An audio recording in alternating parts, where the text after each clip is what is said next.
그라인딩 기업 게임즈가 개발하는 패스 오브 엑자일2가 게임스컴을 통해 13분가량의 드루이드의 게임플레이 영상을 공개했습니다. POE2는 이번 게임스컴 현장에 시연대를 마련하며 많은 유저들이 직접 게임을 체험할 수 있었는데요. 체험을 즐긴 대부분의 유저들은 한층 높아진 난이도와 무제한 구르기 회피는 마치 소울라이크를 즐기는 듯한 하드코어한 액션성을 느낄 수 있었다고 합니다. 과연 엘든링을 꿈꾸는 POE2는 어떤 모습일지 개발자 코멘터리 영상을 확인해보도록 하겠습니다.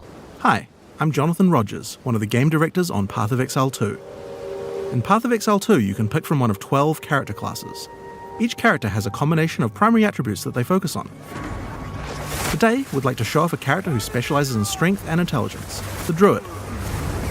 In human form, the Druid is a spellcaster who channels the fury of nature on the battlefield, a walking natural disaster. But get up close and you'll find out why the Druid also focuses on strength. You can transform yourself into one of several wild beasts.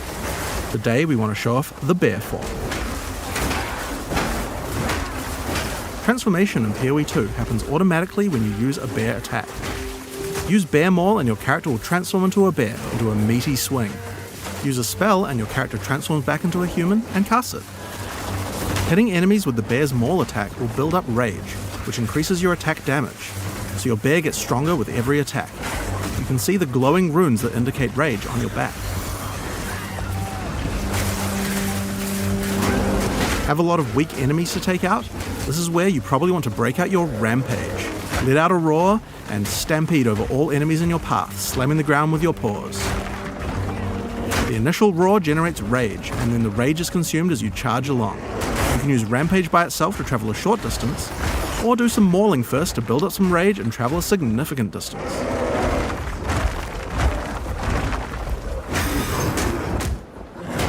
Now, while the bear is big and strong, this isn't a pure strength class. You don't have as much armor as a warrior would have.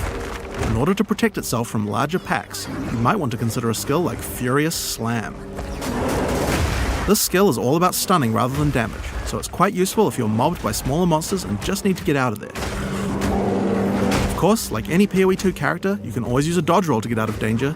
Since the bear is the slowest of the druid's forms, making sure the dodge feels reliable and can get you out of any situation is paramount. When you dodge an animal form, your character instantly transforms back with no time penalty, so that you can get out of the way. You can even interrupt a mistimed transformation halfway through. Of course, doing this will mean you pay the slight time cost of having to transform back again, but it's certainly a lot better than dying. Something interesting about this skill is that it's faster to use if you're already standing up. If you're on all fours when you use Furious Slam, then the bear has to stand up first before slamming back down. But use Maul first and the bear will stand up as you swing, which has no time penalty. Then follow up with Furious Slam and your bear will quickly slam down. Much more efficient.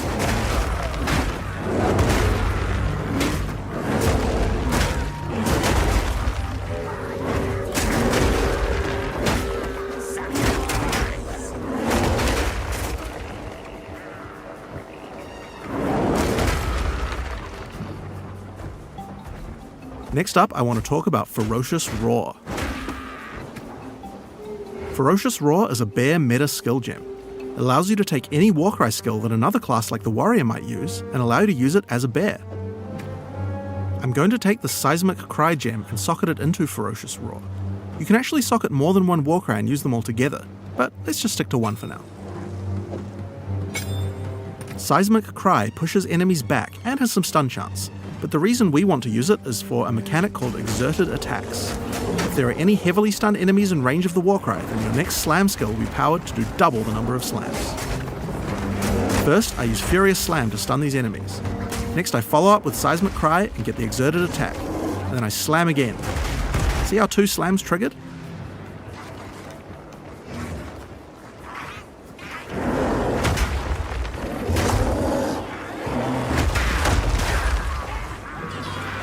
So, that's all well and good, but how about we try that again using Rampage? First, get a bit of rage, slam to stun the enemies, Seismic Cry to get the exert, and then rampage around to do insane amounts of damage. So we've covered some of the bear side of the druid, but how is he as a spellcaster?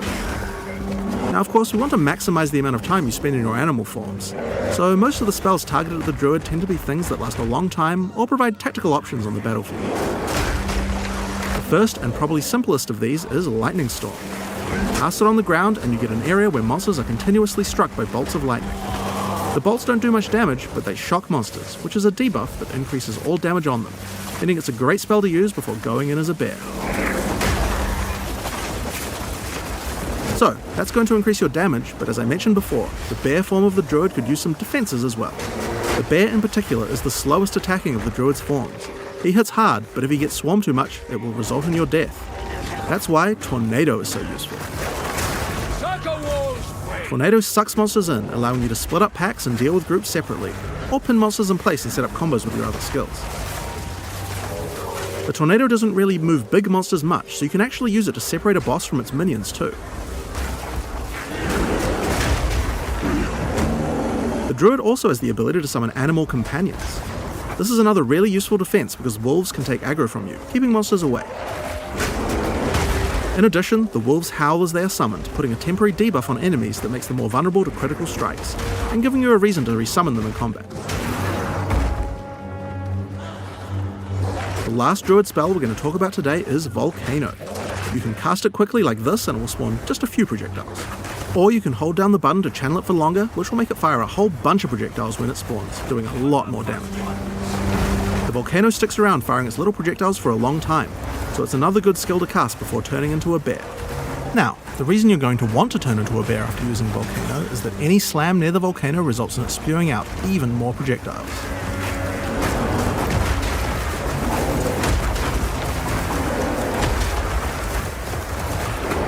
And if you thought that was a lot, then Rampage is even better, because it does 2 slams every time it hits the ground, and you can run around the volcano.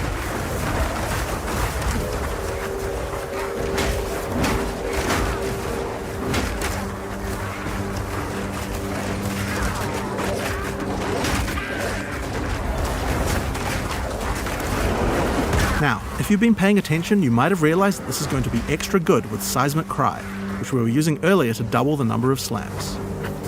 So, first we're going to cast Volcano. Then Furious Slam till you stun something, Seismic Cry to get the double slams, then Rampage around while the Volcano spews out a stupid number of projectiles. This combo would have been even better if we'd remembered to cast our Lightning Storm first, but getting time for that seems tricky. It would also have been nice if the monsters were affected by the crit debuff that my wolves do when I first summon them. This is where some meta gems to automate some elements can come in handy. Here's a gem called Cast While Channeling. If we add Lightning Storm to the skill, we can cast it automatically while we channel a Volcano as we set up our combo. Cast While Channeling is an ongoing effect, so enabling the skill will cost us Spirit, which is a new resource in PoE 2 used specifically for these kinds of skills. If you look at the top left of the screen as we channel, we can see the energy building up to cast the Lightning Storm. So long as we channel Volcano for long enough, the Lightning Storm will also be cast on the same targeted location. Currently, Cast While Channeling is active in reserving Spirit in both our human and bear forms. This means that any channeling skills we use as a bear technically will also cast the Lightning Storm. We can actually do this with Rampage right now, but it's not the best because we would prefer to stack the Lightning Storm on top of our Volcano, rather than just casting it randomly as we're rampaging around. We're also unnecessarily reserving Spirit in our bear form we could be using for something else, so let's fix that. I'm going to go into the skill options for the skill and disable it in my bear form. We showed at ExileCon how you could use skill options to control which weapon set to use when casting skills, but you can also use the same interface to enable or disable which buffs you would like to have active in your different weapon sets too, without having to recast them all the time, and shapeshifting counts as a weapon set. Now when I change to a bear, the effect and the spirit reservation goes away, and when I change back to a human again, it's back automatically.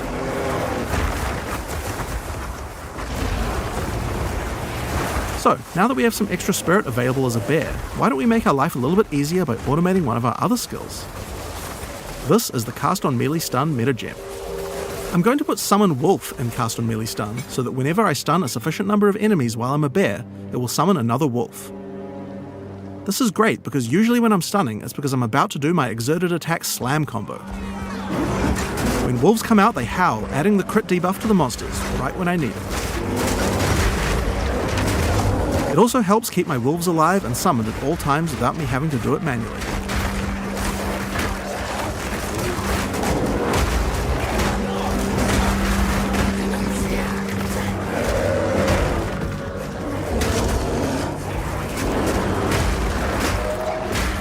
So, Last but not least, let's talk about the skill tree. At ExileCon, we showed how you could dual spec your character so that different weapons can use different passives.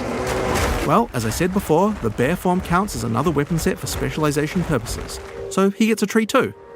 If I open my passive tree, you can see how I'm near a melee damage cluster and a spell damage cluster.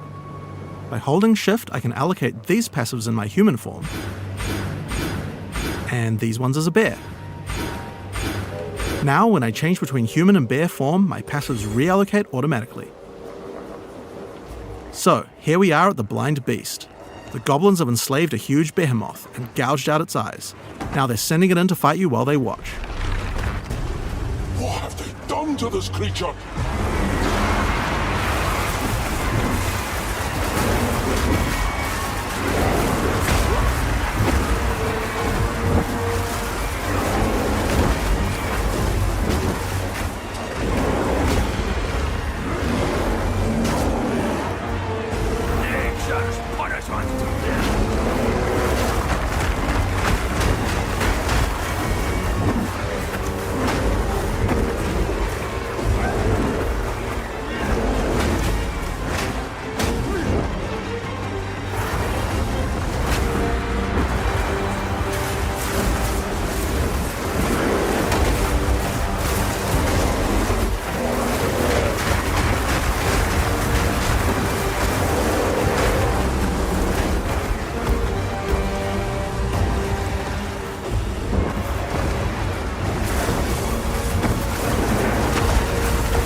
Suffering ends here.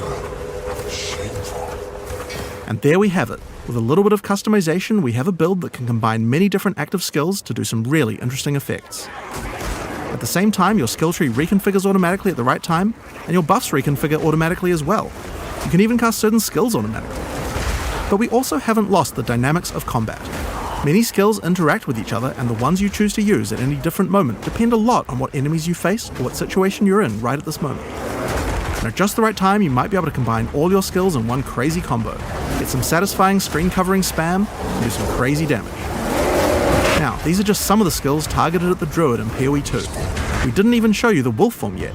There's a lot more to play and experience, and we look forward to letting you guys try it out when we go into beta on June 7th, 2024.